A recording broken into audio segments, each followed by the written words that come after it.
year, Apple has promised us the biggest technological leap between iPhones that we have ever seen. With its rebuilt cameras, display software, and hardware, the new iPhone 14 Pro is the best iPhone there is yet. Let's look at all the new features that have been announced.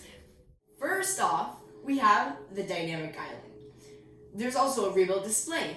Apple has replaced the notch on the iPhone 14 with a new and interactive version called the dynamic island. Instead of normal notifications, the island expands to turn into the notification box. I think that this innovates multitasking. You can now check the status of your music or walking directions to the park just at a tap of the dynamic island. Each alert has a separate animation and it really brings life to this area. The first time that I saw the animations on this thing, I was completely shocked. For the past few years, the design of the iPhone has not changed very much at all. I mean, all that you can see is that the cameras are getting bigger and bigger and the notch gets slightly smaller. In my opinion, this is the best design change since the iPhone X that Apple has introduced to us. Let's see what's going on with the new chipset. Apple's new Pro chip this year is what they're calling the A16 Bionic chip. This chip leads to better battery efficiency, better cameras, and improved display. Well, you might be asking me, how much improvements are there? This chip is insane. It is the fastest chip ever in any smartphone. Yes, better than all your Samsungs, better than all your Huawei's, better than all your Xiaomi's, better than all your Oppos.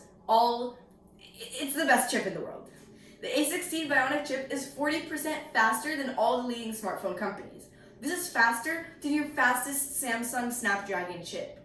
That's kind of crazy.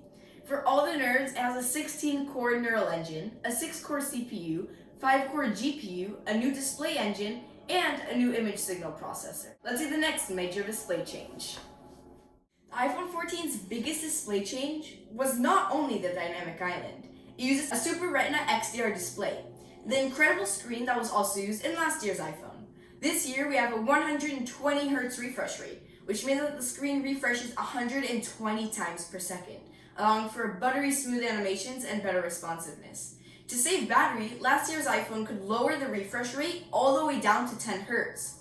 This was used when you were on a still web page and you didn't really need to refresh it 120 times per second like in a video game. In this year's iPhone, we have an always-on display. When you turn off your phone, it's kind of similar to the Apple Watch. The screen dims, but it still shows you all your widgets and the time, and notifications. It does this using the 1 Hz refresh rate, which can make this always-on display extremely battery efficient and very cool looking. It only takes up about 1% during the entire day. I think that's pretty cool. Let's look next at the camera and photography. Now it's time to get serious. The iPhone 14's new camera system is apparently capable of 4 times higher resolution on the main camera. This main camera now has a 65% larger sensor than last year, which enables a new way to take photos. It groups every 4 pixels in a photo into one larger, higher resolution pixel, which lets in 4 times more light than any other iPhone. The main camera now has about a 2 times higher resolution in low light photos. And the brand new photonic engine in every iPhone 14, not only the Pros, greatly improves the dynamic range of each shot.